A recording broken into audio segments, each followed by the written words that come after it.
la grabación de este espacio. Entonces, le doy la palabra a la profe Gloria y a la profe Ángela en este espacio que tenemos para hoy para hablar de los retos de la educación.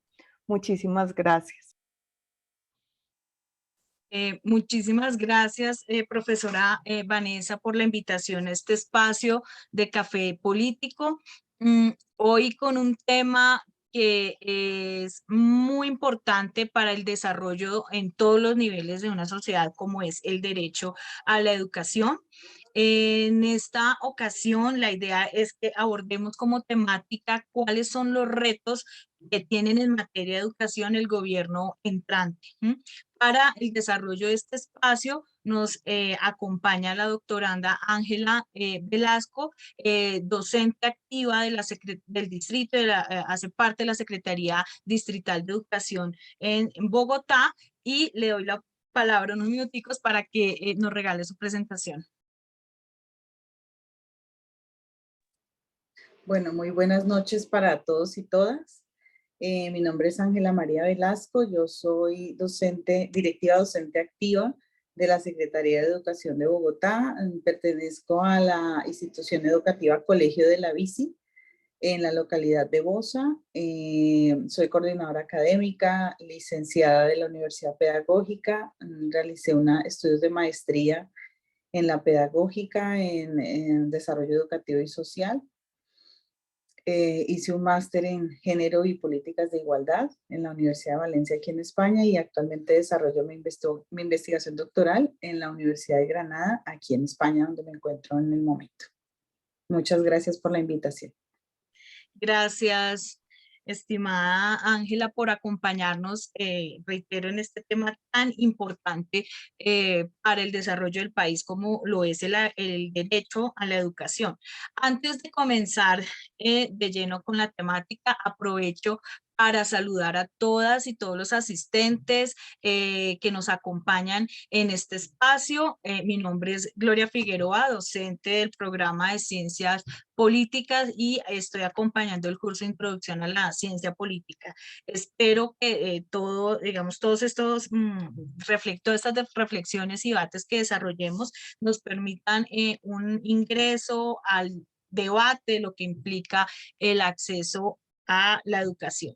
Y antes de comenzar a hablar de los retos que tienen para el nuevo gobierno este tema del derecho a la educación, voy a dar un contexto general de qué se va a encontrar el nuevo gobierno, que va a recibir en materia de educación.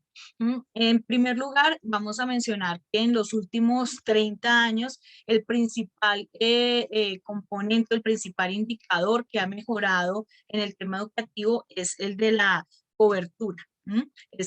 Ha aumentado posiblemente, de acuerdo a un estudio desarrollado por la NIF, a partir de los impactos que ha tenido la pandemia y el COVID en el tema educativo en Colombia. A partir de este estudio, tomé allí unas cifras sobre los avances que ha tenido los distintos gobiernos en los últimos 30 años. Y el principal avance que se destaca es el aumento de la cobertura tanto en niveles básicos, medio y superior. No obstante, aunque se ha tenido ese avance en el tema de cobertura, se enfrenta todavía unos grandes retos. Primero, que la cobertura, digamos, que impliquen atención en educación a niños de 0 a 5 años es apenas del 30%, que es un nivel muy bajo si lo comparamos con países de la región. Esto se debe a grandes inequidades de acceso y de calidad, y también por el tema socioeconómico que experimentan las familias tanto en las zonas urbanas como en las zonas rurales. Y es tal vez uno de los retos más importantes, lograr ese acceso o ese aumento, perdón, de la cobertura en esta educación inicial. En la educación básica, secundaria y media, la tasa de cobertura tiene un porcentaje más importante del 77%, no obstante sigue siendo un porcentaje que está por debajo de la media de la región. Y en temas de educación superior, la cobertura alcanza un 53%. Entonces, en el tema que tiene que ver con indicadores de cobertura, esos son los elementos más importantes. Cuando hablamos de otro indicador muy importante para medir el derecho a la educación, si se quiere, se puede hablar también de la repitencia. Vamos a encontrar porcentajes de un 29% de repitencia en básica primaria, un 23% en secundaria, un 11% en educación media, ¿no? Y esto obviamente tiene un impacto en los procesos de aprendizaje, pero también el proceso formativo que tienen las y los estudiantes durante todo el ciclo de educación, porque en muchos casos los niños y niñas que, entre comillas, pierden un año o están en repitencia, van a abandonar más prontamente todo el ciclo formativo. Y esto nos lleva a establecer unos indicadores también de deserción que lo vamos a traducir en un ejemplo sencillo, ejemplo que es real. De cada 100 estudiantes que ingresan a primaria, solo 74 terminan bachillerato. Eso ya allí nos marca un abandono durante primaria, secundaria y media. De esos 74 que terminan el bachillerato, solo 22 ingresan al ciclo de educación superior. Y de esos 22, solo 13 terminan graduándose. Es decir, que tenemos un alto porcentaje de deserción durante todo el ciclo formativo que implica la educación primaria, básica, secundaria y media vocacional. Eso como país nos tiene que llamar obviamente a emprender acciones que logren reducir esa brecha. Y bueno, para no, digamos, adelantarme en temas que va a desarrollar la profesora Ángela, quisiera como dejar ese contexto hasta allí, en donde encontramos unos niveles de cobertura que si bien han aumentado, todavía son muy bajos, unos niveles de repitencia que son altos comparados con la media de la región y también unos niveles de deserción que son importantes. Entonces, teniendo este panorama muy general, me gustaría iniciar con esta pregunta muy puntual para la profesora Ángela. ¿Cuáles creen en temas de educación formal, cuáles creen que son los retos que va a enfrentar el nuevo gobierno?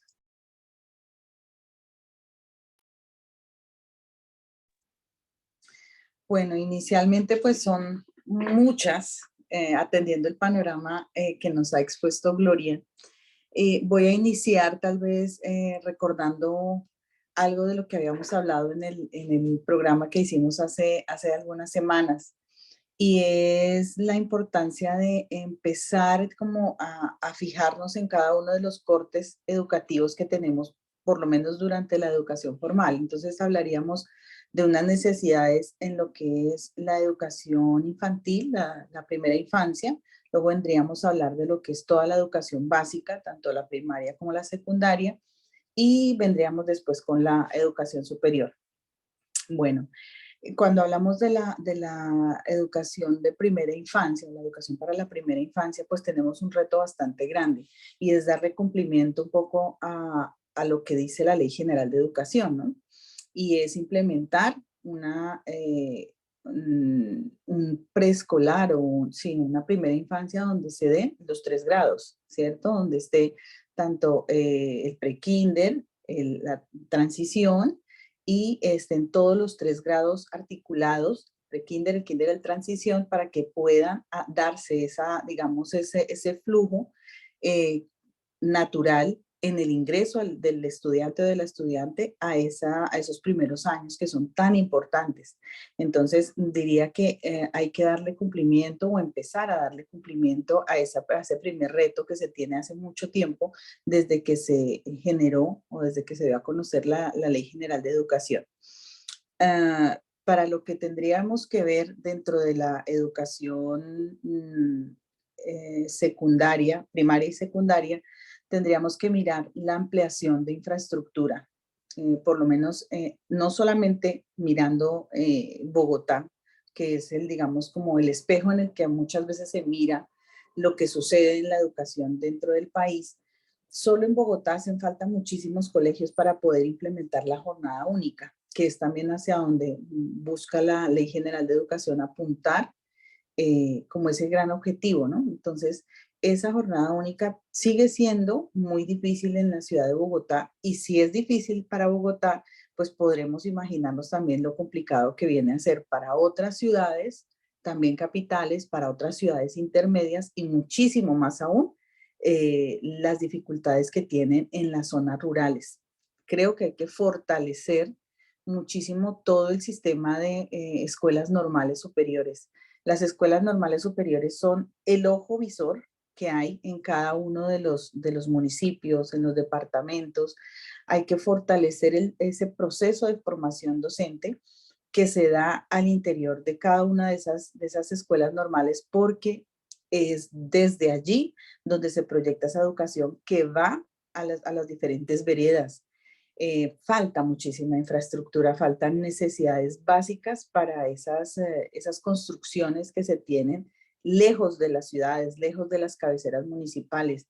Yo tuve la oportunidad hace unos años, ya casi 5 años, de hacer un trabajo para el Ministerio de Educación en la revisión de algunas escuelas normales superiores en diferentes lugares del país, y ha sido complicado no solamente el desplazamiento hasta ciertos lugares y ver la increíble labor que desarrollan estas normales superiores, la gente comprometida en ese ciclo de formación en el que estudiantes se preparan para ser normalistas superiores y van a estos lugares a llevar esos procesos educativos, a llevar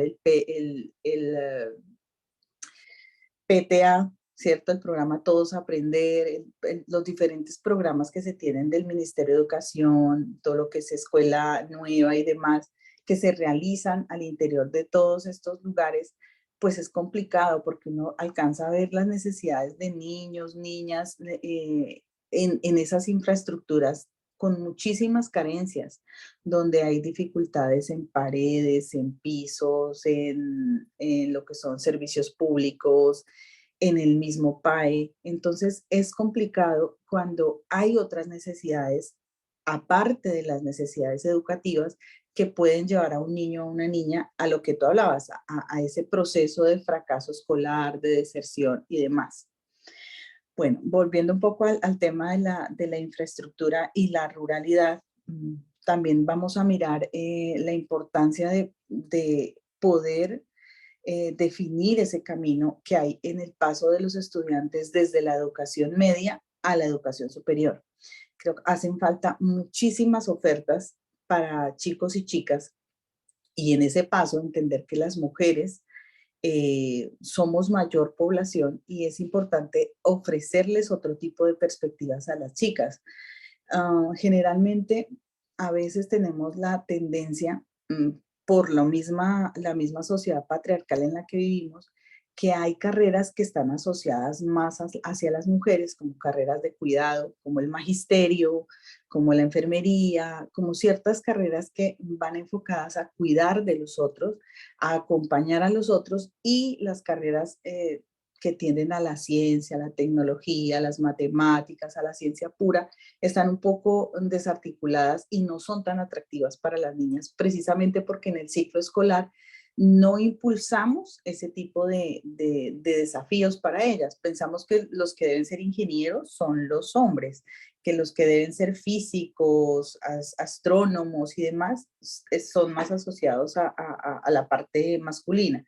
Entonces creería que hay que darle un impulso a las carreras STEM, las carreras STEAM, para que puedan llegar a ser también importantes para no solamente para los niños, sino para las niñas, en este caso para las chicas que hacen ese tránsito entre la parte de la educación media a la educación superior. Obviamente hacen falta muchísimos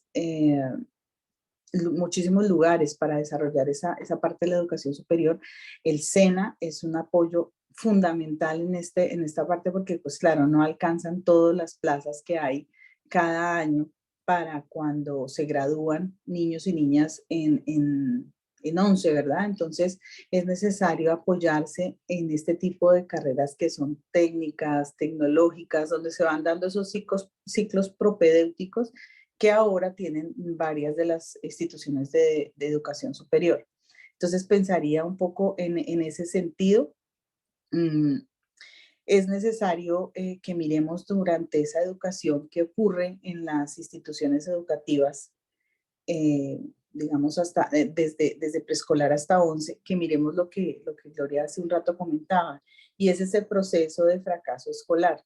Dentro de la investigación que realizo en la parte de mi tesis doctoral, estoy haciendo la investigación de cómo ciertos discursos que emergen en las políticas educativas, en las reformas de los últimos años, en los documentos que vienen de la OCDE, en los documentos que vienen de la UNESCO, hay un interés altísimo más allá del educativo porque más niños se puedan graduar y es un interés altamente económico, ¿no? Entonces, los niños y niñas terminan representando una cifra numérica, ¿cierto? Una cifra, le dan un presupuesto, digámoslo así, para que ese niño o niña pueda salir avante durante su año escolar. ¿Qué sucede cuando no lo hace? Pues ese dinero, entre comillas, para lo que es la parte económica del país, se está perdiendo. Entonces, cada vez el país está más preocupado por la pérdida de ese dinero, pero no se está haciendo énfasis en aquellas causas o aquellos detonantes que llevan a que un niño o niña fracase escolarmente. El fracaso es un fenómeno multidimensional, no solamente recae en el estudiante, que es lo que nosotros en las escuelas tendemos a ver. Es el estudiante el que fracasa, pero es un fracaso no solamente del estudiante, es un fracaso de todo el sistema escolar, donde el sistema escolar está olvidando que hay una persona, un ser humano que se está formando, que tiene valores, que tiene unas necesidades, que tiene unos intereses, y nosotros desde la institución educativa a veces de espaldas a esos intereses, a esas necesidades, creamos un currículo que el estudiante o la estudiante debe cursar sin tenerla en cuenta. Entonces, muchas veces hay niños y niñas que llegan a la institución educativa sin necesidades básicas satisfechas.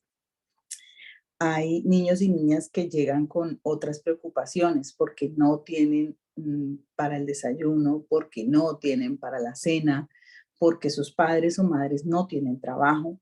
Entonces, esas cosas no hacen parte de las estadísticas del gobierno ni de las estadísticas de la OCDE y las estamos olvidando. Entonces, eso hace que de una u otra manera la educación pierda esa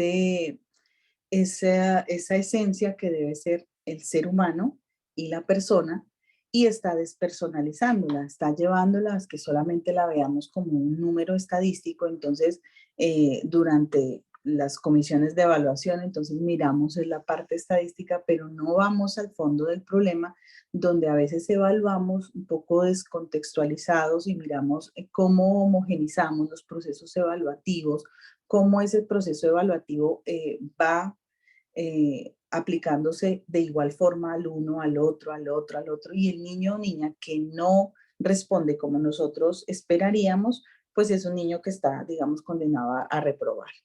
Entonces, ese sería un poco como ese análisis de esta primera parte, y es llamar también a ese proceso formativo, ¿no? Ese proceso formativo que debe ser mucho más humano y debe volvernos a las instituciones educativas mucho más centradas en lo que es el proceso de formación y de la estudiante, para que podamos enfocarnos en esas necesidades que no estamos volteando a ver, ¿sí? Que son importantes. No, pues de lo que mencionas me surgen más contrapreguntas y participaciones, e incluso en el chat también lo están mencionando. Y quisiera, bueno, yo voy a tratar de dividirlo por partes porque me surgen muchas temáticas allí. Primero, ya te doy bueno, o le damos la palabra a Orlando, que levantó la mano, participas y de ahí entonces empiezo tengo la oportunidad allí de organizar las preguntas porque son varias. Orlando, te escuchamos. Sí, hola, muy buenas noches para todos nuevamente, para la profesora Gloria, la profesora Vanessa, la profesora que nos está dando la ponencia el día de hoy para los compañeros.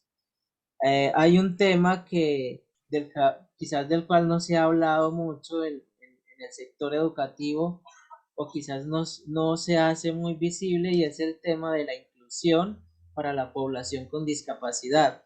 Ujú, Y esto se ve muy reflejado es en los territorios, en los territorios alejados de la capital, donde prácticamente para la primaria y para la secundaria el apoyo académico y curricular para los estudiantes con discapacidad casi que es inexistente, ¿sí?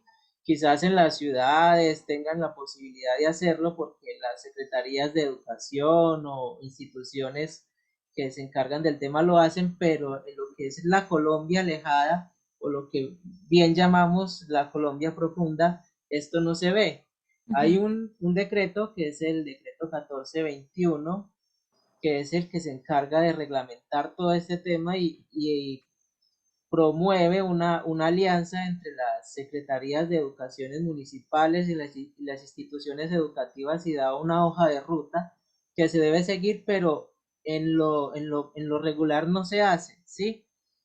Quizás en la educación superior haya un poquito más de accesibilidad, lo digo porque tengo la oportunidad de estudiar acá en la Universidad ujú, Nacional Abierta y a Distancia y nos encontramos pues que existe en el eje de inclusión unas monitorías y unos servicios que se prestan que nos permiten ir avanzando en la medida en que podemos hacerlo en nuestras actividades académicas.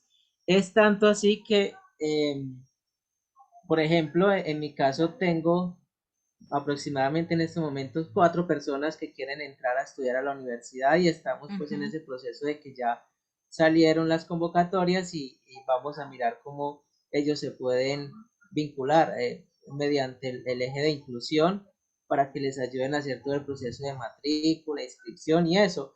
Pero ¿por qué lo hacemos? Nosotros como estudiantes, ¿por qué le decimos a otros compañeros con discapacidad visual en este caso que entren a estudiar a la UNAD? Porque hemos encontrado que hay la voluntad y que digamos que existen las garantías de que podemos aprender de la mejor forma, ¿sí? No sabemos en este momento si esto se está presentando dentro de las demás universidades públicas. Tengo entendido que la Universidad de Antioquia ha sido siempre, digamos que un referente nacional para el tema de la inclusión en cuanto a la discapacidad, pero no sabría decirle cómo es que funcionan las demás universidades, ¿cierto? Entonces es un tema que también hay que, Ujú, considero que este gobierno entrante debe de ponerle mucha atención. El INSI, por ejemplo, se puede excusar diciendo que es que, no, nosotros les estamos enviando material educativo a las instituciones educativas de primaria y secundaria. Sí, llegan unos materiales en braille, pero ¿qué se gana con que llegue un material en braille si no hay un digamos, un recurso humano, un talento humano preparado para manejar este tipo de recursos? ¿Sí? ¿Dónde están los profesores de educación especial que se encarguen de hacer estos procesos de educación en los municipios? ¿Por qué no se promueve una política nacional o campañas que se encarguen de garantizar en cada municipio del territorio siquiera un profesor o una profesora de educación especial que ayude con estos procesos a los demás profesores? Sí, son muchas cosas que quisiéramos ujú. comentar, pero bueno, la idea es que ustedes son los expertos y quienes están dando el proceso. Yo simplemente pues trato de dar una posición acerca de cómo funciona o cómo sentimos que funciona la educación para la población con discapacidad. Muchas gracias. Muchas gracias, Orlando. Mencionas un tema muy importante eh, que debe también hacer parte de las políticas educativas de este nuevo gobierno que inicia casi que en un mes y que además o sea, digamos, hay unas cifras y unas brechas entre la educación rural y la educación urbana, y si a eso le sumamos, y bueno, y además también entre la educación pública y la educación privada, y si a eso también le sumamos el tema de la inclusión, pues nos arroja también un detalle en cifras muy importante. No sé si, profesora Ángela, quisieras complementar. Sí, de pronto, escuchando a Orlando, yo recordaba hace unos buenos años, cuando realicé el pregrado en la pedagógica, teníamos varios compañeros, no precisamente de sociales, que era como el pregrado que yo desarrollé, pero sí de humanidades que eran, tenían discapacidad visual. Entonces, tenían una persona, un acompañante, un profesor acompañante, material en braille para poder desarrollar sus clases. Y recuerdo que habían algunos con discapacidad auditiva, ¿sí? Entonces, también tenían su proceso de acompañamiento por parte de la universidad. Eso hace mucho antes del decreto de discapacidad del 1421. Y hoy en día conozco un poco de los procesos que se están desarrollando al interior de algunas universidades. Conozco, por ejemplo, en la pedagógica se sigue manteniendo el apoyo, incluso en las personas sordas tienen intérprete dentro del aula de clase. Sí, entonces ese proceso se está desarrollando. No podría decirlo de algunas otras universidades, me parece que es súper importante hacer esa inclusión, porque la inclusión no puede ser solamente un discurso, no puede decir todo aparece ahí, la inclusión, la inclusión, la inclusión, pero hay que volverlo realidad. Entonces, te diría un poco de lo que yo conozco en la parte de los colegios. Digamos que en los colegios inicialmente este nuevo decreto ocasionó una serie de revolcones muy fuertes, de discusiones de tipo pedagógico fuertes, porque decíamos y veníamos de una realidad completamente diferente en la cual niños y niñas estaban, digamos, separados en colegios especiales donde tenían todo el acompañamiento de las personas, los acompañamientos de tipo visual, de tipo auditivo, ¿sí? Las personas encargadas y demás. Y ahora el ingreso de ellos a las aulas de clase ha supuesto un reto. De pronto no tanto en la parte visual o auditiva, porque siguen existiendo colegios para niños sordos, para niños invidentes. Entonces, se repliega un poco ese tipo de apoyos que se dan en ese sentido a estos niños con discapacidad. Hay colegios que están, por ejemplo, si me dices, ¿hay colegios para niños sordos? Sí, en el colegio, por ejemplo, en el Isabel II de la localidad de Kennedy, hay para estudiantes sordos. En el colegio José María Córdoba, sé que hay para niños invidentes en Tunjuelito. Entonces, ese tipo de instituciones tienen muy enfocados a cierto tipo de poblaciones, pero hay otras discapacidades que discurren en medio de ellas, ¿cierto? Discapacidades de tipo cognitivo, de tipo motor, y cada vez más los colegios que se han ido construyendo han ido, digamos que han ido mejorando un poco esa situación. Yo comento, por ejemplo, el caso de la institución donde yo laboro. Hasta el año pasado, pues por la dificultad de la pandemia y demás, sé que ya este año el niño está yendo a la institución, nosotros tenemos ascensor, ¿sí? No rampa, tenemos directamente ascensor para que niños y niñas con discapacidad motriz puedan llegar hasta las aulas del colegio. Tenemos un niño, tiene un síndrome algo similar a lo de Stephen Hawking, entonces él solamente se puede comunicar a través de los ojos, entonces él siempre está con la enfermera, con la enfermera y la abuela, perdón. Entonces él asiste a las clases con la enfermera y con la abuela. Entonces, ese tipo de inclusiones, ese tipo de accesos son los que las instituciones deben facilitar para niños y niñas. Nosotros tenemos en cada institución, hay una, dos y hasta tres apoyos a la discapacidad, que son las encargadas como de establecer ese lazo entre los maestros y el estudiante para flexibilizar el currículo, para crear ese diseño universal de aprendizaje, ese DUA, que debemos desarrollar en los colegios desde preescolar hasta grado 11. Tenemos el diseño de los PIAR, que son esos programas de articulación con los niños en los que se flexibiliza de tal manera que niños y niñas que tengan una discapacidad, maestros y maestras conozcamos cuál es ese avance que se va dando en el proceso de, digamos, físico del estudiante y en el proceso cognitivo, cómo podemos ayudar, cómo podemos facilitar ese proceso. Eso sería un poco como lo que quería como apuntar al respecto. Gracias, profe. Y Profe, Orlando. sí, qué pena. Dale. Lo que la profe dice es muy cierto y pues es de resaltar y reconocer que en las ciudades se haga, pero lo que la profe dice, eso en los municipios no se ve. Yo vivo en Salgar, Antioquia, y créeme que en mi caso yo pude estudiar en su momento gracias a una directora de escuela Al que fue apoyo la que se hizo la que hizo el proceso de gestionar todo el tema de una profesora de educación especial, que por cierto ya falleció, pero después de que esa directora se jubiló y ya no está trabajando, pues el proceso decayó a tal punto de que hoy apenas se está haciendo un proceso de capacitación y sensibilización con los educadores mediante el coordinador de discapacidad que es educador especial y apenas estando otra vez después de, diría yo, unos 20 años, volver a retomar el proceso.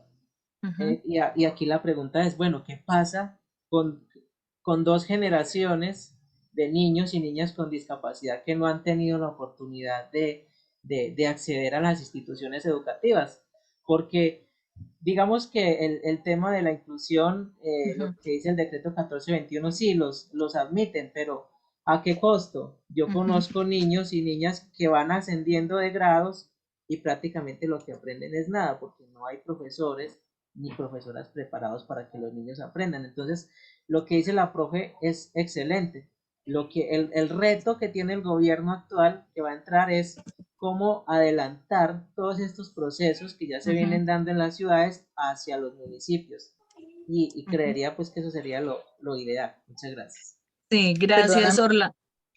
Glorita, en cuanto a lo que dice Orlando, ¿verdad? Es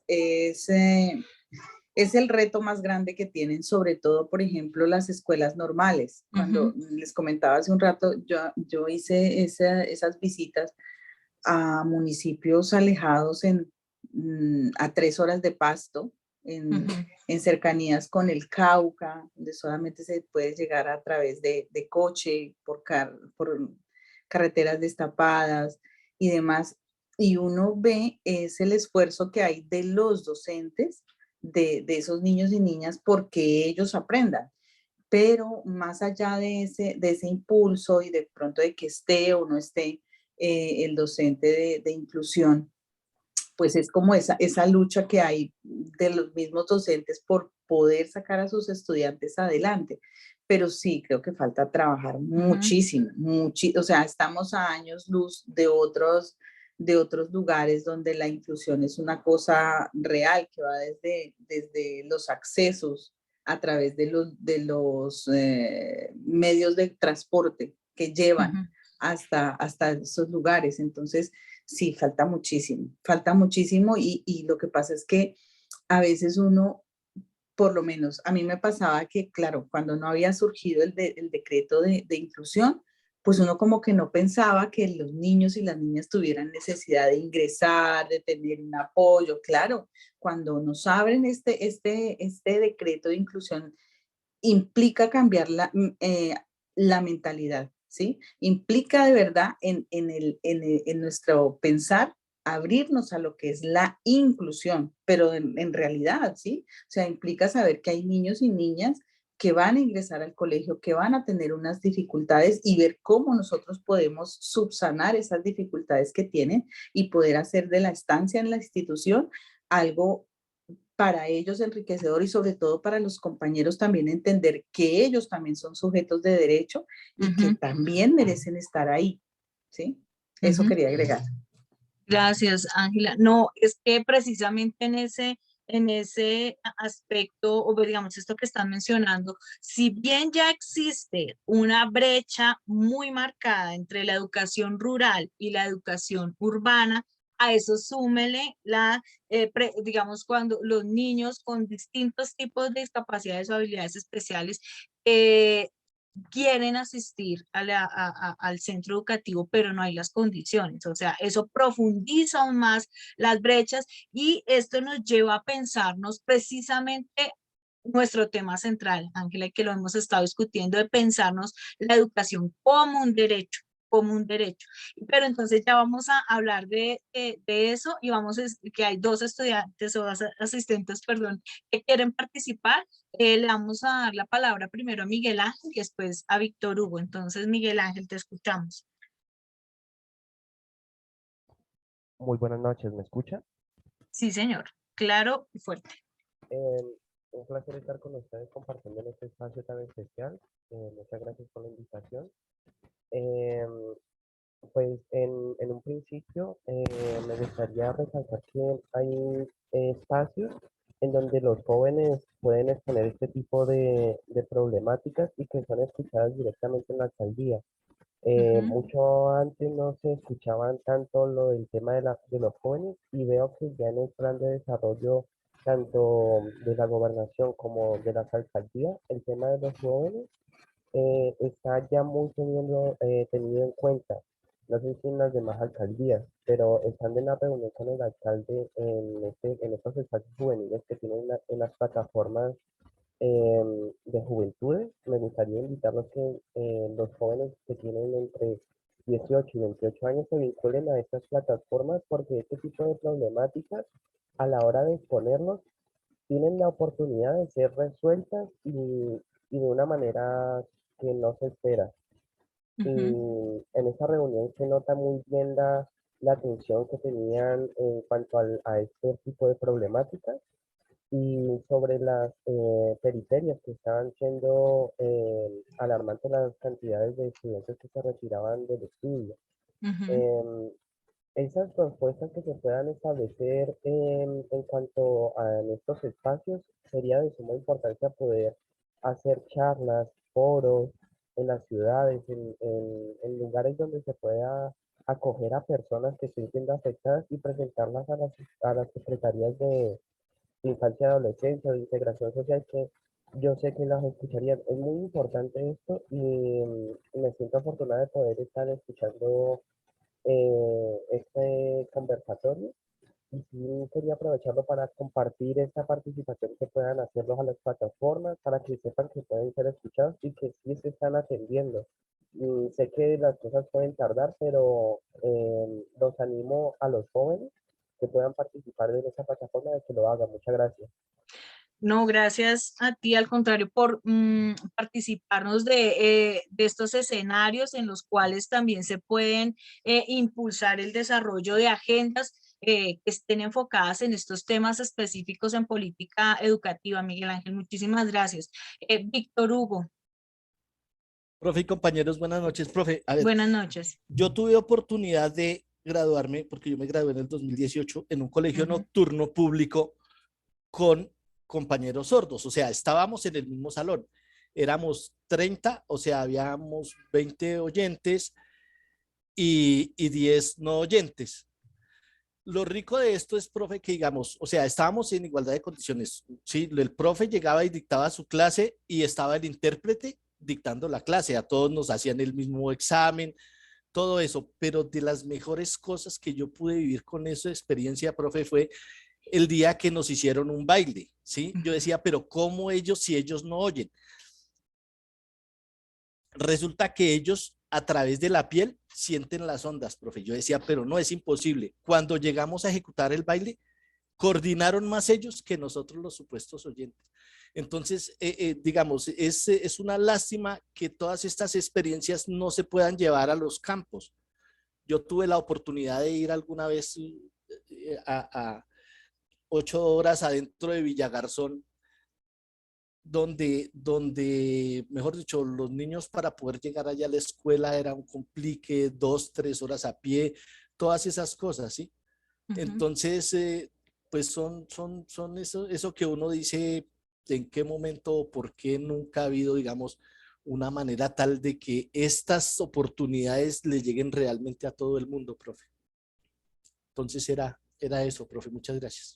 No, gracias, Víctor, por tu participación y digamos, retomando también lo que menciona Miguel Ángel, hay que también como sociedad, como comunidad, empoderarnos de los espacios en los que podemos impulsar agendas y particularmente para atender necesidades que son percibidas como problemáticas por las comunidades. Entonces, también hacer uso del ejercicio de la ciudadanía, que no solamente se restringe en el voto, sino también en el impulso y la movilización de las agendas políticas y las agendas en política educativa en este caso. Vamos a dar lugar a 2 participaciones más y a seguir con nuestras preguntas. Santiago, ¿te escuchamos? Muy buena noche, profe. Buenas noches. Bueno, escuchando, pues la verdad se me conecté un poquito tarde, pues ya como 10, 15 minutos después de que habían comenzado. Sin embargo, pues escuchando un poquito de lo que se ha hablado, ¿cierto? Me surgía pues una duda muy fuerte frente al tema de, realmente pues en Colombia no se tiene un presupuesto pues bastante grande, ¿cierto? Para el tema de lo de la educación. Y muchas veces que ese es el problema, ¿cierto? Porque no solamente hace parte pues de los docentes, sino que se necesita una educación especial por parte pues de los docentes. Y obviamente esto requiere pues una participación económica, ¿cierto? Por parte del Estado, ¿cierto? Pero yo me hacía la pregunta de que si realmente está bien, ¿cierto? Que sea el Estado el que, el que por decirlo pues, de cierta manera subsidie todo, ¿cierto? Ojo, no me estoy refiriendo a que el Estado no dé el dinero, no, sino que el Estado sea el que implemente las formas para que esto se dé. Es decir, que no haya pues como esa especie de libertad entre los colegios de poder planear ellos mismos de una forma más efectiva, conociendo el entorno donde ellos se están rodeando, específicamente, ¿cierto? O el barrio, ¿cierto? En el cual están, porque normalmente vemos que son las personas de los barrios aledaños que van a esos colegios, ¿cierto? ¿No sería mejor que por parte del Estado se diera el dinero y que fueran los colegios mismos los que implementaran esas, no sé, estrategias a la hora de poder ordenarlo? ¿Por qué? Porque si lo vamos al Estado, primero sería más, algo más demorado, ¿cierto? O sea, y segundo, eh, también, o sea, habría el impedimento, ¿cierto? O siempre la incógnita con el tema de lo de los fondos, ¿cierto? Y la calidad que estos o que el Estado da, ¿cierto? La calidad de esa enseñanza. Sin embargo, si fueran los colegios, ellos preocupados porque los estudiantes aprendan por su nivel académico, implementarían formas para que ellos mismos fueran los que, dependiendo de la calidad que ellos tengan, implementaran esas políticas, por decirlo pues, de cierta manera, ¿cierto?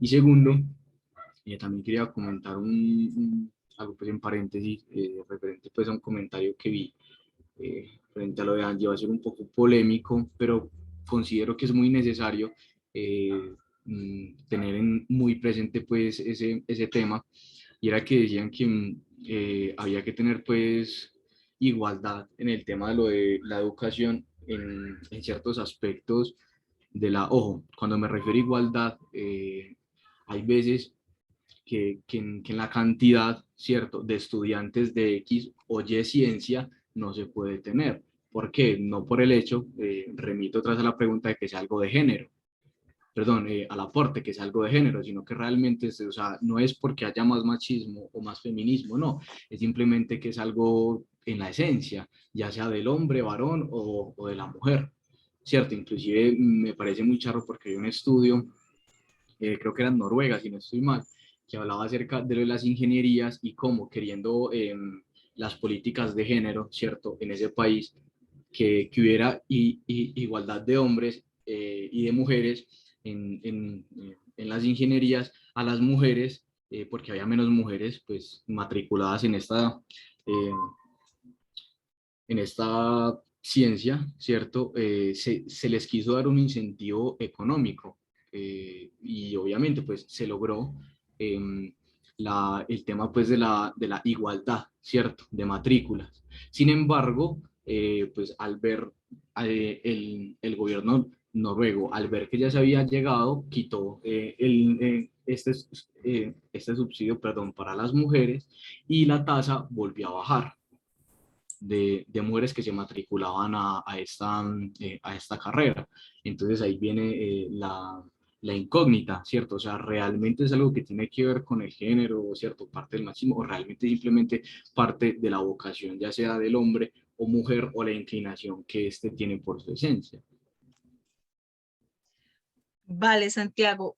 Yo aquí tomé nota de las preguntas para cerrar con Joana y ahí establecerlas, pero tú me dices si está enfocada las preguntas. Una sobre el tema de la formación docente en general, el segundo está relacionado con los presupuestos y su ejecución en los colegios, quién toma las decisiones, y el tercero con el enfoque de género en la educación. Sí. Listo, vale. Entonces yo acá tengo las preguntas y ahorita las debatimos. Vamos a cerrar con Joana y para continuar entonces atendiendo los comentarios de los participantes y profundizando en los temas que teníamos planteados para el conversatorio. Joana, te escuchamos. Gracias, Santiago. Sí, yo tenía mi pregunta estaba dirigida específicamente también a la política de género y Ujú. es más, es pues porque tengo conocimiento de que hay como unos ciertos lineamientos, eh, pues como, no sé, como, sí, de identidades de género específicamente para la educación superior, pero no estoy segura si hay, digamos, en cuanto a eso, como hay todo un documento pero para la educación superior, no específicamente para la básica y etcétera. Entonces, mi pregunta iba dirigida ahí, o sea, ¿qué tanto el general, la política pública eh, hace, hace que sea efectivo o si en efecto pues se necesita como, o sea, hay una carencia en Colombia específicamente de esa política pública y relacionada con género? Y por otro lado, otra pregunta, en cuanto al plan, por ejemplo, el plan decenal de educación que se terminaría en el 2026 y que a finalizar de este gobierno, pues es algo que se tendría que trabajar. Eh, que creo que habría en este momento existe una brecha muy grande por el tema de la pandemia, porque Ujú. pues eso, o sea, yo creo que los índices nos van a, o sea, en este momento se está evidenciando Ujú. que esos índices, la diferencia entre, pues entre los colegios privados y los colegios públicos y etcétera, obviamente desde las personas en la ciudad y todo lo que ha pasado con el tema del acceso al internet en las zonas rurales. Entonces, mi pregunta también iba dirigida hacia ese tema, sobre si también parte de los retos, bueno, me lo respondo un poco también, pero mi inquietud iba hacia eso, eh, por ejemplo, el tema de la pandemia, Ujú. que se supondría un reto, pero si estamos o sea, si estamos en la capacidad de responder a eso y como que darle, o sea, nivelar de pronto a estas 2 años que de alguna manera muchos chicos perdieron porque no, pues porque sí, no tenían el acceso por, bueno, miles de cosas, eh, para alcanzar de pronto esos objetivos del plan decenal o esas metas que se proponga cada gobierno y demás. Ya es hacia ahí van como dirigidas mis preguntas. Gracias, Joana. Bueno, me parece un tema que incluyes acá interesante sobre los retos frente a la pandemia y las políticas que habían antes, como el plan decenal de educación. Pero entonces vamos por partes. Tenemos primero el tema de la inclusión, que me parece a mí nos remite a pensarnos la educación como un derecho, ¿no? Entonces, eso nos lleva también a considerar cómo en estos nuevos escenarios que se proyectan para el gobierno que va a iniciar en un mes, cómo se visualiza, cómo pensar en la educación como un derecho y como una necesidad del ser humano, partiendo, digamos, de la idea en común, creo que tenemos la profesora Ángela y yo, de considerar la educación precisamente como un derecho del ser humano para la realización plena digamos, en un escenario de dignidad y de todas sus facultades, lo que incluye obviamente todo el tema de la inclusión, que es el redundante de la educación. Entonces ahí parto para Ángela la pregunta precisamente, ¿cómo considerar es la educación como un derecho y como una necesidad para el ser humano? Que de allí también de pronto si nos puedes complementar esta parte de la educación inclusiva e incluyente. Bueno, les decía hace un ratico que los discursos de la reforma son maravillosos, ¿no? O sea, los discursos lo ponen todo por escrito, entonces hay una distancia muy grande entre lo que está en la reforma o está en la política pública y lo que llega a la institución. ¿Qué hacemos las instituciones? Pues tratamos de adoptar lo que está en la política pública y tratar de trasladarlo a la realidad educativa. El problema es que eso a veces desconoce diferentes matices que hay en la institución educativa. Entonces van surgiendo cosas, ¿cierto? Van surgiendo X, Y, Z, diferentes situaciones que dificultan a veces la aplicación de la misma política en la institución educativa. Entonces, por ejemplo, al hablar de la inclusión que realmente genere una educación incluyente, no solamente puede hablarse de la discapacidad, sino de todos los matices que hay en los estudiantes, desde los estudiantes que a veces desafortunadamente y por construcciones que tenemos también los profes y las profes en la cabeza, decimos los estudiantes que son buenos y los estudiantes que son malos, los estudiantes que sí tienen estas habilidades y los que tienen estas otras.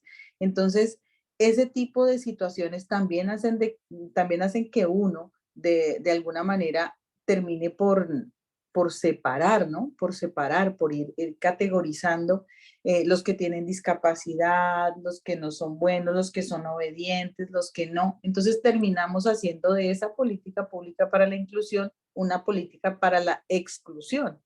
Entonces, esos discursos deben calar tanto en la población a la que van dirigidos como en la población docente. Y en eso creería que debe haber una fuerte inversión a nivel de presupuesto para esa formación. La formación docente no puede solamente quedarse en la recepción de un título, sea maestría, sea doctorado, sea mejora de los salarios y demás, sino que debe realmente permear eh, la forma de pensar y de ver a nuestros estudiantes en el aula, ¿sí? La formación no solamente debe pasar por el título que yo recibo, debe pasar por la forma en que yo me desarrollo, por la forma en que yo realizo mi quehacer docente. Eso de alguna manera garantizaría una mucha mejor adopción de la política pública porque nos hace más sensibles a lo que realmente se necesita en la institución educativa. Tenemos que dejar de ser más pegados a la norma para estar más del lado de los niños y de las niñas. ¿Sí? A veces ellos necesitan no solamente que yo le diga, venga, respóndame el examen, que hoy tiene examen, sino que necesita que yo les diga, ¿por qué hoy estás así? Porque hoy estás triste, ¿qué tienes? ¿Qué te molesta? ¿Qué te disgusta? ¿Por qué te sientes de X o Y forma? Porque a veces los niños no tienen otro adulto cercano que les permita eso, ¿sí? O sea, a veces no encuentran en su casa el apoyo de un adulto o de una persona mayor que pueda escucharles, y somos los docentes ese adulto en el que ellos pueden encontrar esa confianza para poder hablar de X o Y situación. Es muy recurrente la palabra desigualdad. En todo lo que hemos hablado durante esta jornada hoy, ha sido una recurrencia bastante fuerte. La desigualdad entre los que pueden tener acceso a cierto tipo de educación y los que no. La desigualdad entre las zonas rurales y las zonas urbanas. La desigualdad que generó el COVID. La desigualdad que hay frente a las personas que pueden recibir una educación con mínimas condiciones de inclusión y otra población que desafortunadamente reside en sitios alejados, no tiene acceso a ese tipo de educación. Entonces, la desigualdad en este momento es, además de que somos de los países más desiguales en el mundo, o por lo menos en América Latina, sí viene a ser un factor clave que hay que atacar, ¿sí? Y hay que empezar a atacarlo al interior de las instituciones educativas. No sé si ahí puedo pasar de una vez a lo de la primera pregunta, a lo del PEI, a lo de género. Sí, Entonces, claro.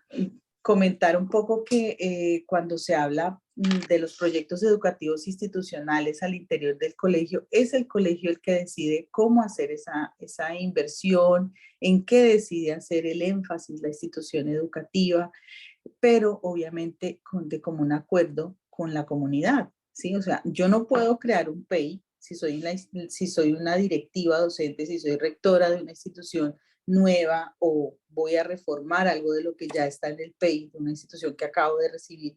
Yo no puedo construir un proyecto educativo institucional al margen de lo que necesita la comunidad, ¿sí? Si veo que es una comunidad en la que hay X o Y necesidad, yo debo empezar por llegar a esa necesidad, ¿sí?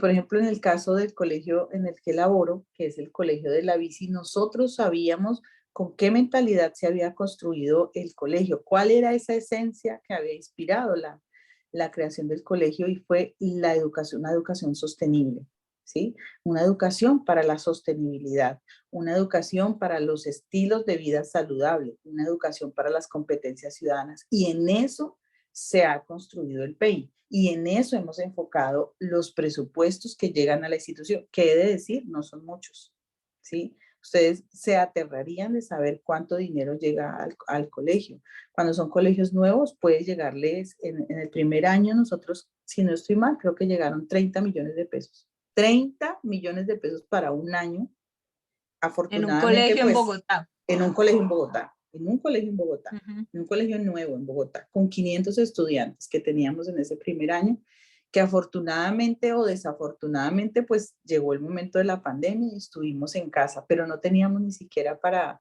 las hojas, para imprimir las guías de los niños, porque nos tocó pedir prestado a varios colegios, porque no habían girado, el colegio no era reconocido aún por ser tan nuevo, no era reconocido por los sistemas del presupuesto nacional y demás.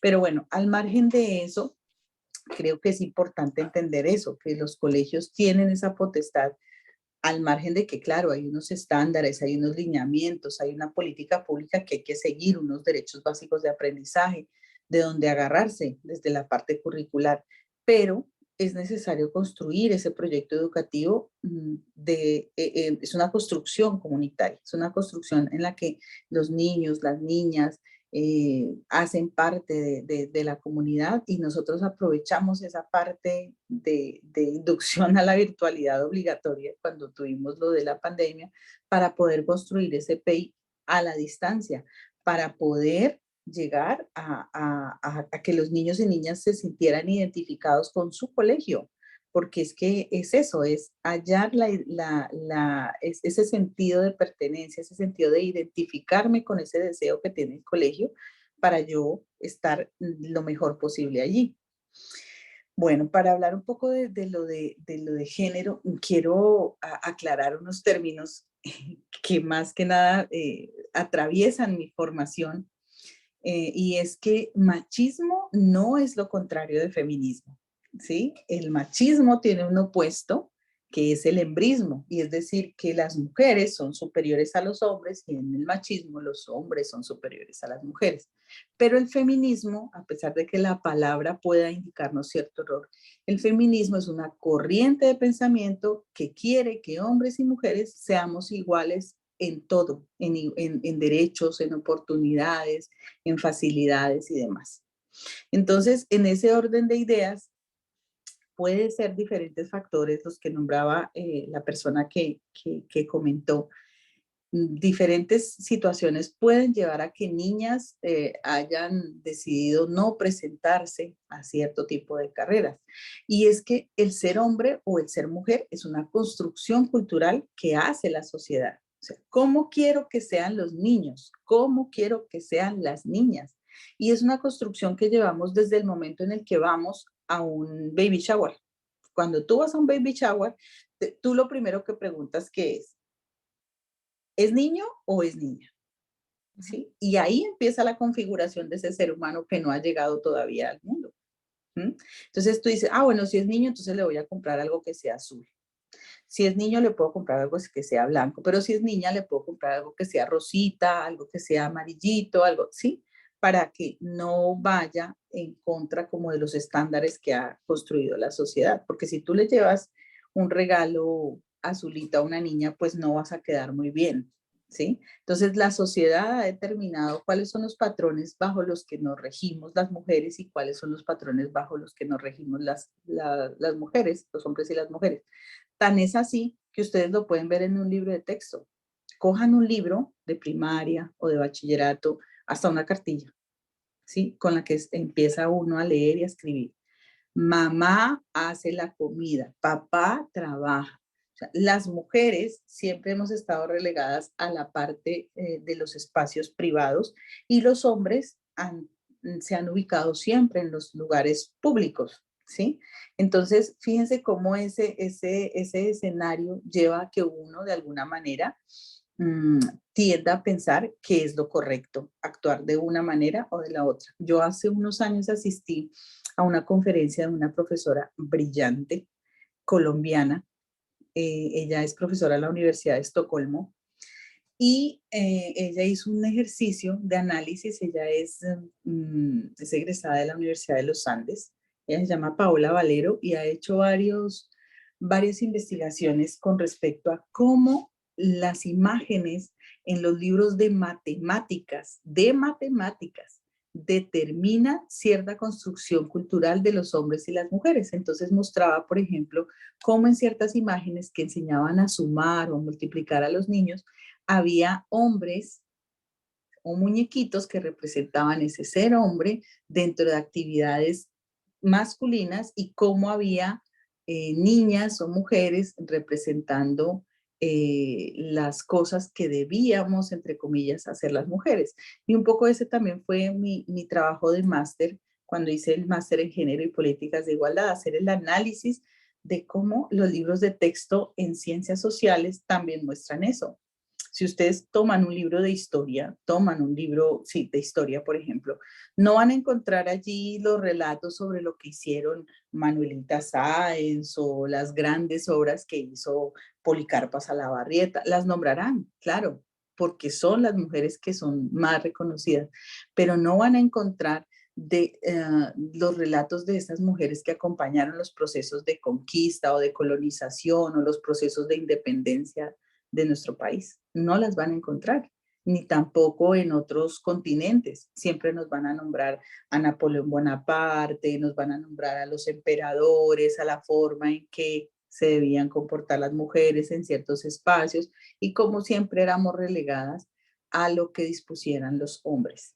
Entonces puede ser que esa construcción también atraviese por nosotros y terminamos exactamente lo que pone César.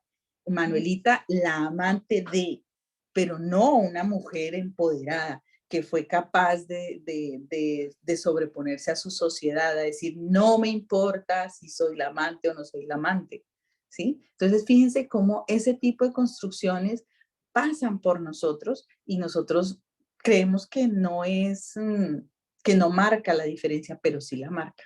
Y muchísimo, muchísimo. Entonces, es importante tenerlo en cuenta en esa discusión. No sé qué otra cosa me quedó ahí todavía pendiente. No, creo que precisamente este tipo de discusiones como también se están desarrollando de manera muy interesante en el chat son necesarias alrededor del tema de la educación, ¿no? Que no, digamos, estas discusiones no van cifradas a cuántas mujeres y a cuántos hombres se matriculan para cada carrera en un número, creo yo, sino, por ejemplo, con cómo se construye el plan curricular de un programa, cómo se construye el plan curricular el plan de estudio, qué se debe leer en una asignatura, por qué es necesario aprender en octavo la Revolución Francesa vista desde estos revolucionarios de Robespierre y tal, pero, por ejemplo, no se tiene en cuenta a Olive de Gauss, que escribió también los derechos de las mujeres porque no fueron reconocidos en todo este proceso revolucionario. O sea, no es tanto cuántos hombres estudian, porque igual hay muchos hombres que estudian enfermería, ¿sí? Pero a lo que digamos no es tanto el número de cuántos se matriculan en qué, porque allí pues nos metemos en una, creo que es una discusión bizantina si se quiere, es más cómo está construido todo este plan de estudios, cómo está construido la formación en carreras, el hacer ciencia, cómo se hace ciencia y quién determina qué debe investigarse y qué no y con qué métodos. ¿Sí? Si estamos hablando en Mira, ciencia política, la construcción del concepto de poder está muy relacionado con la fuerza o el uso de la fuerza, que es una visión masculina del poder, y vienen mujeres como Hannah Arendt, que no sé si catalogarla ya como feminista, no sé si ella se reconocería como feminista, pero da otra visión del poder, ¿sí? Digamos, también discutir que los conceptos fueron construidos de una manera, pero que existe la posibilidad de discutirlos de manera más amplia y desde otras perspectivas, creería yo, para, digamos, también aportar.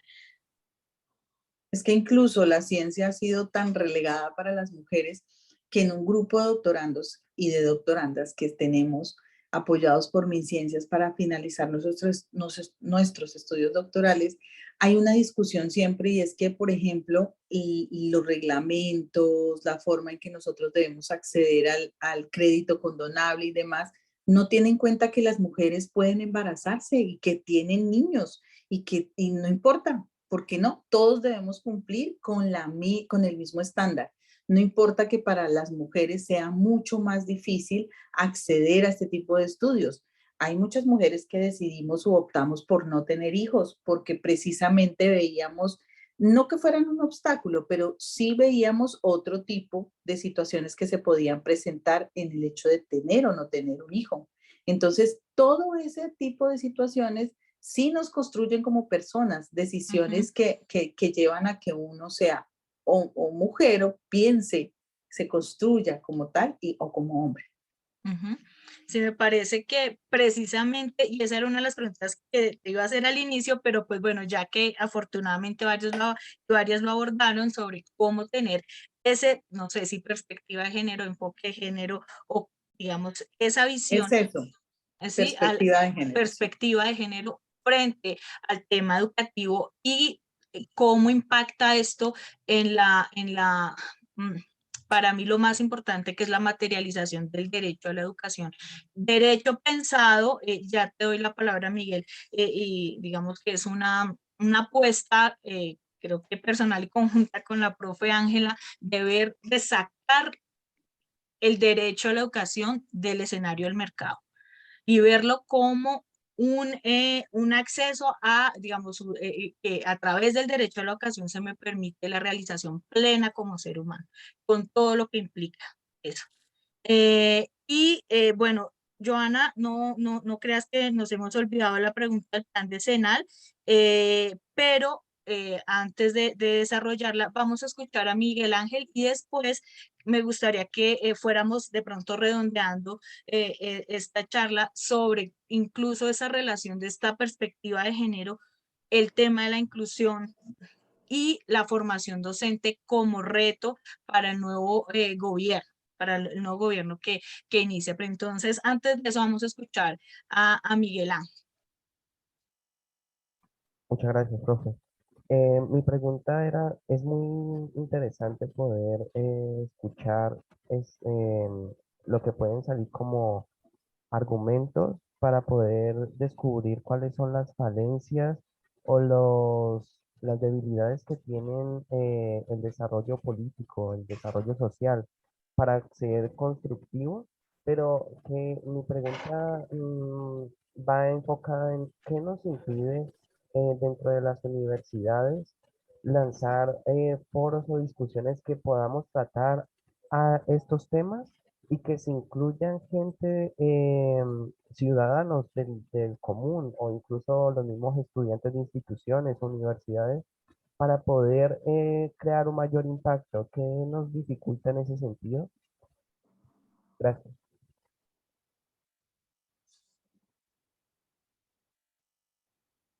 No sé, Ángela, si quieres. Ah, Y vale, yo vale, pensé que complemento. iba a hablar otra persona de una vez. Bueno, creería que lo que decía hace un momento Gloria es como la clave. Y es buscar la manera en que ese tipo de situaciones se incluyan dentro del currículo y no sea algo adicional de lo que hay que hablar, sino que sea parte del currículo, que sea en esencia una de esas situaciones que hay que desarrollar a través de las diferentes clases. Que no sea, no, hoy vamos a hablar, hoy esta charla entonces la vamos a dedicar a la educación con perspectiva de género. No, eso no puede ser como una cabecita adicional que le salga a la clase, ni eso, sino debe estar incorporada, ¿sí? Ujú. Cuando yo realicé el máster, claro, a mí la visión del mundo me cambió muchísimo, me cambió la forma de verme, de sentirme y de dictar mis clases. Pero hay muchas personas que no están todavía en esa misma onda. Claro, ¿qué toca hacer? Uno, ir permeando los diferentes aspectos donde uno va llegando. Hay mucha gente que dice, ay, pero es que el lenguaje inclusivo es supremamente cansón, que todas, todes, no, el lenguaje inclusivo tiene que ser inclusivo, tiene que nombrar de lo que se habla, porque si tú no nombras lo que habla, no existe. Si tú llegas, un ejemplo, si tú llegas a un lugar y dices, buenas tardes para todos, pero solo hay mujeres, pues seguramente las mujeres tienen tan introyectado que el todos me incluye que no van a decir nada. Pero si tú llegas a una reunión de hombres y dicen buenas tardes para todas, ellos sí van a sentirse mal, ¿cierto? Sí van a decir, no, pero nosotros somos todos, ¿sí? Entonces, ese tipo de situaciones hay que empezarlas a reconocer, hay que empezarlas a reconocer en lo que hablamos, en lo que decimos, en nuestras clases, para que las personas se sientan mucho más familiarizadas y no caigamos en cosas tan extremas como por ejemplo lo que se decía hace unos 6, 7 años, que íbamos a llevar a los colegios la ideología de género y que íbamos a volver gays a los niños, que los íbamos a volver de una manera, de la otra, cuando nada más absurdo, nada más fuera de contexto y demás. O sea, el hecho también, por ejemplo, en mi caso, de residir fuera del país, le abre a uno la mente de una manera enorme. Eso hay que llevarlo a esos espacios de nuestra vida cotidiana en Colombia. Hay que hacer que dejemos de normalizar tantas cosas absurdas, como por ejemplo pensar en que las personas se deben querer de la manera heterosexual y de ahí no puede haber otra cosa, ¿sí? Entonces, eso tiene que hacer parte de nuestra vida cotidiana, dejarlo de ver allá lejos de nosotros o dejarlo de ver allá en otra clase o en otros espacios de las clases, ¿sí? Tiene que atravesar las clases, tiene que atravesar los discursos, tiene que atravesar las personas, tiene que uno leer bastante y estar sensibilizado frente a ese tipo de temas. para que podamos cada vez tener una sociedad mucho más abierta, menos excluyente, ¿sí? Entonces creería que es un poco en ese sentido. Para complementar un poco lo que mencionas, que es bien importante, me parece también necesario, no solamente para este tema, sino para muchos temas, que la universidad se abra a la comunidad. Es decir, que realmente la función social de la universidad esté tan bien medida por esa manera como se articula con su entorno y con la sociedad en que digamos que la comparte, que la contiene, y que estos diálogos que proponía Miguel, que cómo hacerlos precisamente sean generar los espacios de diálogo a distintos temas de la digamos, que la universidad sea esa promotora de esos diálogos y que logre comunicarse con la sociedad que lo rodea, porque a veces también la universidad se cierra sobre ese mundo académico y pierde esa conexión con la sociedad, no solamente en términos de discusión política, de discusión cultural, de discusión económica también, sino que se asume que la universidad cumple un papel de respuesta hacia el resto del sistema, sea productivo, sea político, sea social. Y cuando se cierra tanto en sí misma en la academia, pues pierde parte de esa función social, que es comunicarse con la comunidad que la rodea para desarrollar todo este tipo de diálogos. Y creo que en un país, sobre todo como el nuestro, que necesita tanto diálogo, tanto debate, es un papel, digamos, muy importante que cumplir la universidad, de generar esos escenarios de diálogo, de ágora, si se quiere, para hablar de todos estos temas. Y en ese sentido, también pues para dar la posibilidad a las personas como, digamos, que manifiestan en el chat, no estar de acuerdo con algunos temas que se tratan, perfecto. El escenario es el diálogo de ver al otro también como el adversario y no como el enemigo, y creo que la universidad está llamada también a crear esos escenarios de debate, de diálogo y de construcción colectiva, que no es homogénea, sino precisamente heterogénea. Y de allí, bueno, digamos, para irlo conectando con el tema de la formación docente.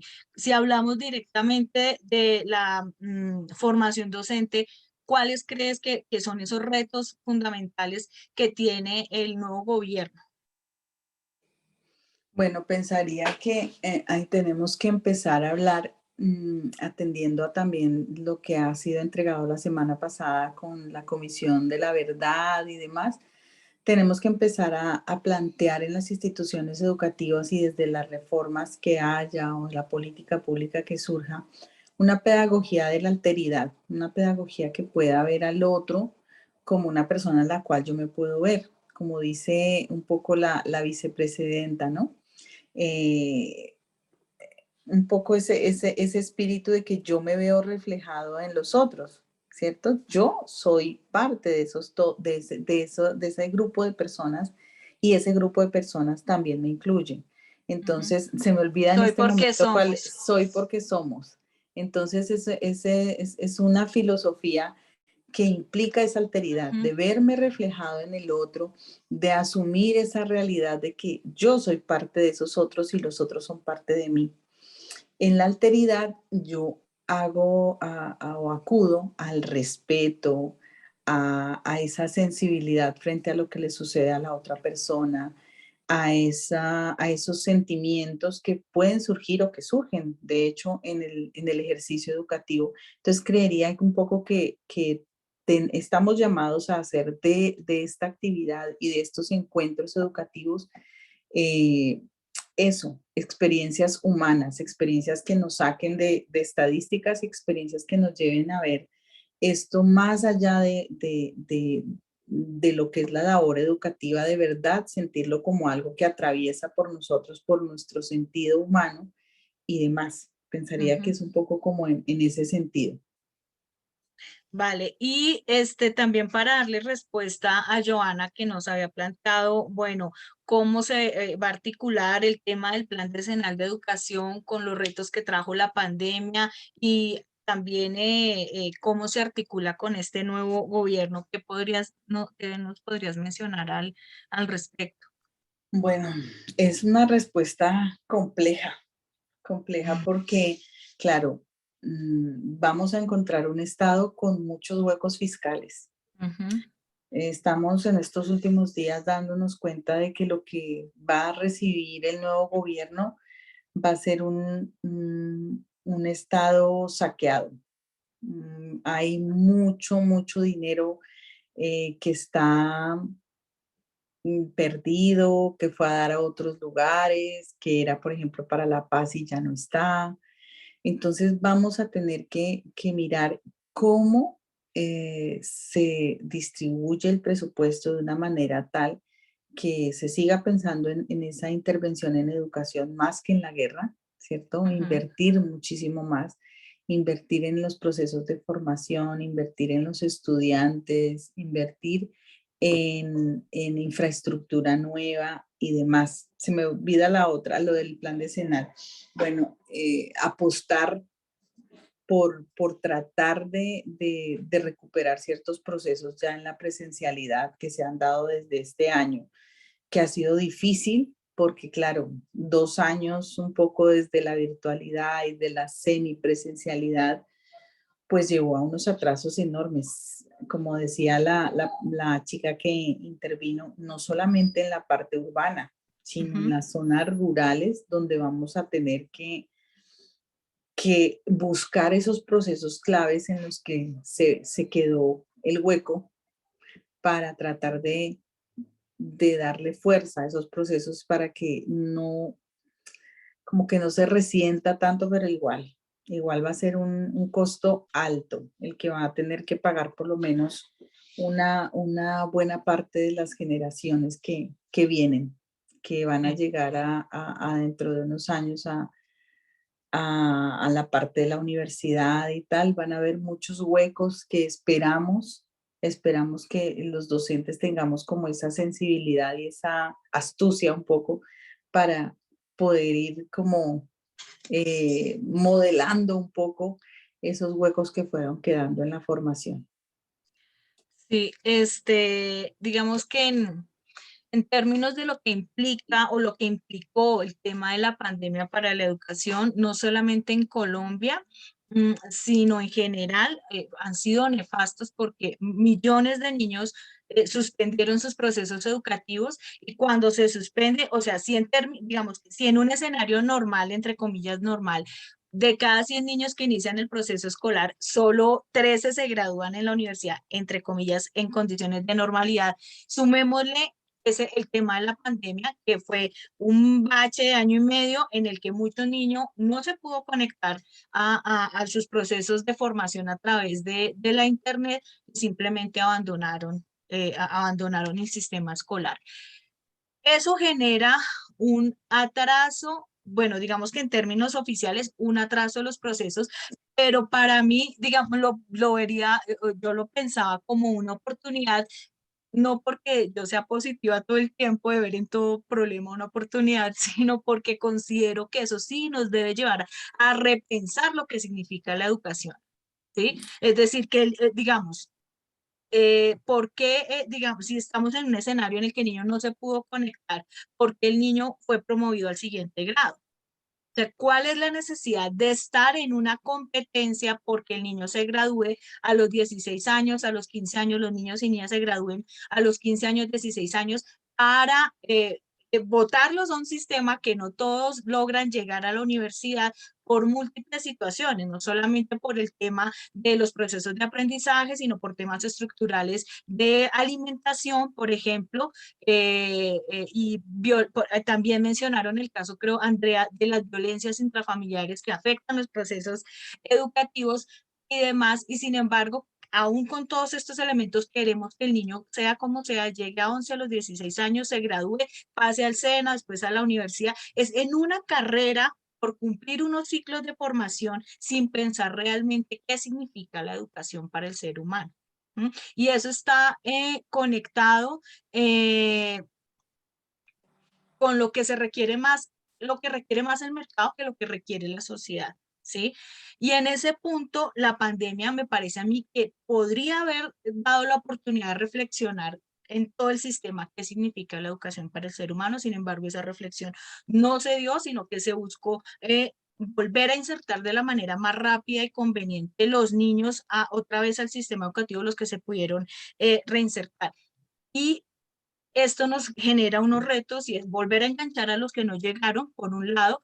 Por el otro lado, los procesos que se atrasaron, mirar cómo digamos, los desarrollamos, y por el otro lado, los temas de salud mental que quedaron en la población escolar y que no han sido, digamos, suficientemente atendidos. Entonces, creo que frente a todo el tema de la pandemia y el Plan Nacional de Educación, hay unos retos enormes por superar las brechas que ya quedaron, que ya venían estructurales, digamos que se profundizaron con este tema de la pandemia, y frente también a un tema económico que es serio. Sé que mencionaron que el actual gobierno es el que más presupuesto le ha otorgado a la educación, pero es que también debemos tener tener en cuenta que hay un rezago muy grande, ¿sí? Entonces, existen programas importantes para ciertas poblaciones, matrícula cero, generación E, todos jóvenes Pero a la U. matrícula cero y generación E venían ya desde el gobierno Santos.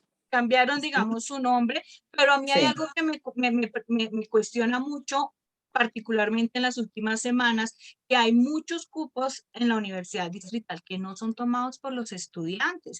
Esto, para nosotros que hacemos parte de la universidad y estamos pensando en la educación, nos tiene que llamar a una reflexión. Están ofertando por todo lado, por ejemplo, aquí en Bogotá, los cupos para la universidad distrital que no hay estudiantes.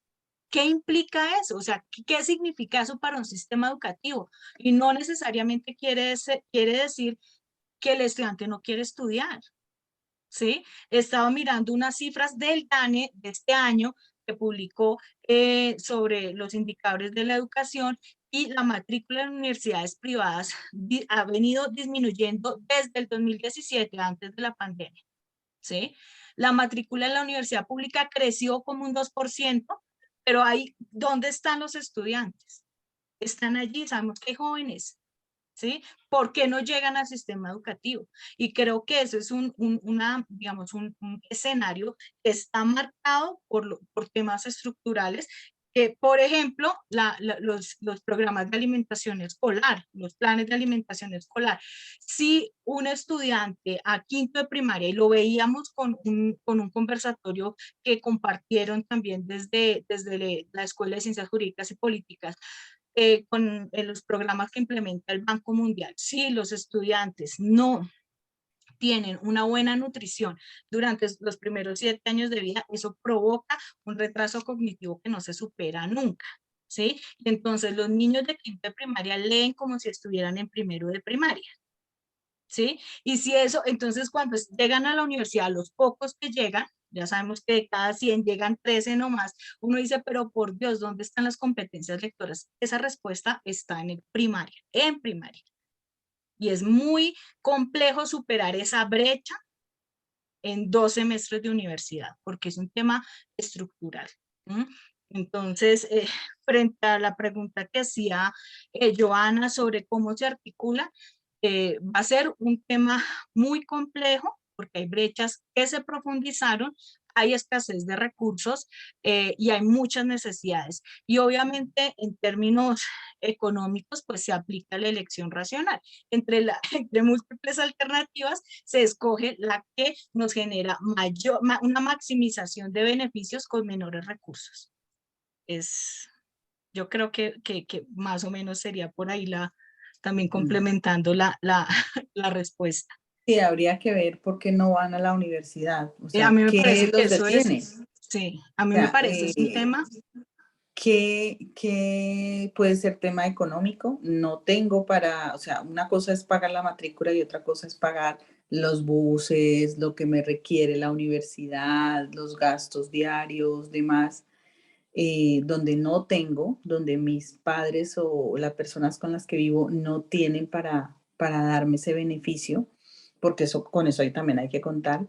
o definitivamente pienso que lo mío no es seguir estudiando, porque seguramente no tuve una buena experiencia en la parte educativa, entonces definitivamente no creo que yo tenga como la perspectiva de una carrera profesional, o definitivamente ya estoy enganchado con algo que me da beneficio económico y no quiero tener que dejarlo. O sea, ya tengo un trabajo que creo que los jóvenes a esa edad creemos que pues no la sabemos todas y que ya ese es el trabajo que quiero tener y que con eso me quiero quedar y bueno, puede ser en ese sentido también. Sí, Son muchísimas cosas. yo creo que eso es un tema muy importante de análisis, sobre todo pues, para la secundaria, para la universidad y para el espacio que hay entre ellos dos. O sea, algo pasa cuando sale el joven o la joven de la educación secundaria y no da el paso a la formación universitaria. Y hay un Claro. tema que a mí también me llama la atención. Si bien es cierto, hay un presupuesto importante para la educación superior, producto de las movilizaciones estudiantiles del 2018, 2019, a mí me llama la atención que ese presupuesto también se enfoque en educación superior, que es necesario, pero lo que necesitamos es que de los 100 que inician la primaria, lleguen los 100 a la educación superior. Y vemos que el menor presupuesto y la menor cobertura está en la educación inicial. Y yo creo que también es allí donde debe haber una apuesta muy seria de presupuesto para lograr llevar todo este grupo humano hasta la universidad, donde también se requieren presupuestos. Y bienvenidos todos los programas, bienvenido el aumento de presupuesto, bienvenido todo eso, pero tiene que ser algo transversal desde la educación inicial. Entonces, pues queríamos cerrar, no sé si quieres dar una conclusión general para cerrar este espacio que ya me apasioné. Bueno, creería retomar algo que ya había dicho y es que la desigualdad que va a encontrar el nuevo gobierno es amplia, dura y no va a ser fácil, no va a ser una tarea fácil la que tiene por delante. Dentro de lo que yo espero, mis expectativas es que se sienten unas bases tan fuertes que ese cierre de esa brecha de desigualdades sea imparable. O sea, que no haya manera de echar para atrás, no haya forma de decir no le vamos a invertir a estas situaciones que están ocurriendo en el país y que están determinando de una u otra manera. La educación es la que también mueve la economía, también mueve muchísimas cosas. El hecho de un estudiante ir, comprar sus onces, eso mueve la economía. Así no lo queramos ver. Hay muchas situaciones que están de la mano de la parte educativa, la producción de conocimiento y demás, mueven las sociedades. Entonces creería que esas brechas de desigualdad que hay en la parte, como mencionaba hace un rato, en la parte rural, en la parte urbana, en la parte de discapacidad, en la parte de gente con necesidades básicas insatisfechas y demás, es a donde tiene que apuntar la parte educativa. Máxime cuando queremos una sociedad mucho más humana, mucho más igualitaria, más que igualitaria, equitativa, una sociedad que busque el bienestar de todos y todas en igualdad de condiciones, en donde sea tan importante el hijo del jardinero como la hija del empresario. Entonces, creo que es por ahí donde se tiene que pensar en resquebrajar un poco ese muro enorme que se llama desigualdad. Muchas gracias, profe Ángela. Me parece necesaria necesarios todos estos elementos para seguir profundizando el debate alrededor de la educación, marcadamente pensado como un derecho y desligarlo del mercado y de las concepciones del mercado, básicamente la idea de la competencia en educación. Vamos a cerrar con dos intervenciones y no sé si finalizando la profe Vanessa quisiera cerrar. Vamos a escuchar a César y a Mauricio. Entonces, César, te escuchamos. Bienvenido. Buenas noches.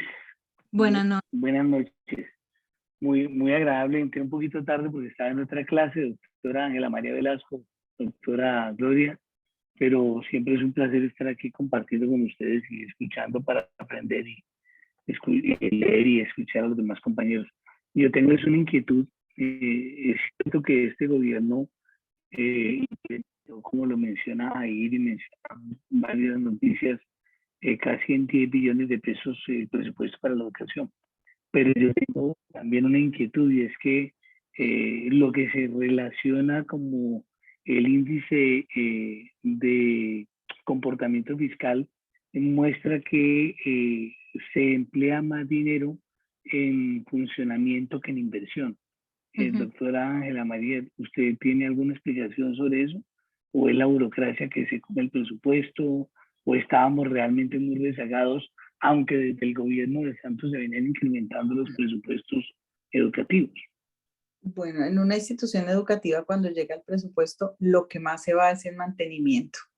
O sea, cuando llega el dinero, créeme que más del 60% se va en el mantenimiento, porque hay cosas que se dañan, gestiones que hay que hacer, compras que hay que realizar, y uno lo observa y está todo en orden, y así lo determina también la ley, que hay un rubro especial para mantenimiento del que no se pueden pasar también las instituciones educativas y demás, pero es eso, o sea, siempre, a mí también siempre me ha llamado la atención eso, y es precisamente porque en una casa, en un lugar donde hay mucha gente, en qué es lo que más que hay que invertir en eso, en el mantenimiento, en el que haya, en el baño haya jabón, en un lugar haya una cosa, las señoras del servicio general tienen que comprar una cosa, la otra, etcétera. Entonces, todo eso se va en mantenimiento, en arreglo de materiales, en daños que hacen a veces los niños y las niñas, etcétera.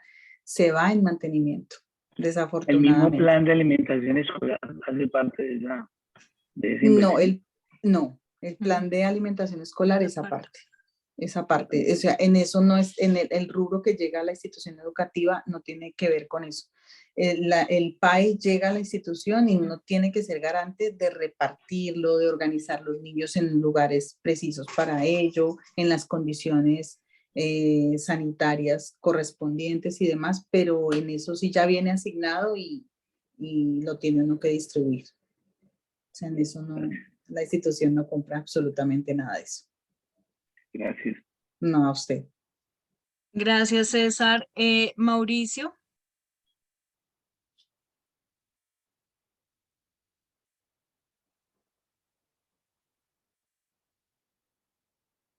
Mauricio. Bueno, entonces Mauricio tal vez no le funcionó el audio. Vamos a escuchar a Milton para ir cerrando. Sí, buenas noches, cordial saludo. Gracias Buenas por la noches. oportunidad de compartir en este café político tan interesante y de mucho análisis y reflexión. Para mí, una de las cosas que creo que en materia a este gobierno le va a tocar enfrentar es realmente unificar criterios. Creo que en esta complejidad educativa que tenemos en Colombia, desde mi modo de ver, en cada uno de los escenarios que estábamos planteando hace un instante, sobre todo el tema de unificar criterios en lo que significa la educación primaria, educación secundaria, tecnológica y universidades. A veces se logra ver muy disperso o muy distinto el discurso que se maneja en cada una de estas fases en materia educativa, y mucho más en algunos territorios, en los territorios donde justamente el alcance de la educación se hace más difícil. Creo que todo el planteamiento que se ha apostado al día de hoy, desde mi modo de ver, también debe procurar unificar criterios dentro de lo que son las ramas administrativas de la educación, las ramas operativas, docentes, estudiantes, parte directiva y también gobierno nacional, porque a mi modo de ver es muy distinto el lenguaje que pueden manejar instituciones de carácter de primaria con las instituciones de carácter de bachilleres y de la misma manera la tecnológica o profesional. Muchas gracias. Muchas gracias, Milton. Creo que los criterios también van en el tema de asignación presupuestal. Creo que allí también hay muchas respuestas. Bueno, yo creo que con esto podemos ir cerrando nuestro café político de hoy con un tema que implica el desarrollo de una sociedad como lo es el tema educativo. El gobierno que inicia está lleno de muchos retos en muchas áreas, pero particularmente el tema de la educación siempre será para los gobiernos una medida que le permita hacer progresar su sociedad, o perdón, una medida, no, una política que le permita hacer progresar su sociedad o dejarla estancada. Yo creo que es muy importante también que se empiece pues el nuevo gobierno para saber también hacia dónde se apunta, porque en las propuestas de gobierno, incluso en los programas, hay cosas alrededor de la educación, pero muy etéreas si se quiere. La realidad de cómo un gobierno ve la educación se ve en el plan de desarrollo. Entonces también esperemos a ver cómo va a ser ese desarrollo, el tema educativo en el plan de desarrollo del nuevo gobierno. Y a propósito que hoy fue el día de nombramiento de muchos ministros y ministras, no han dicho todavía el de educación. Muchísimas gracias por su asistencia, por su participación, que fue muy enriquecedora para el desarrollo de nuestro café político. Les agradecemos que se conecten el próximo martes para un nuevo tema. Muchas gracias. Muchas gracias, profe Gloria.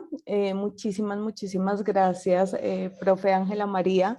Creo que el tema es supremamente interesante e importante para nosotros también discutirlo. Solamente haría, pues como siempre lo hago, pues un llamado a la argumentación y un llamado también como que muy fuerte a que miremos las cifras de una manera crítica. Porque creo que esto siempre es un deber de nosotros.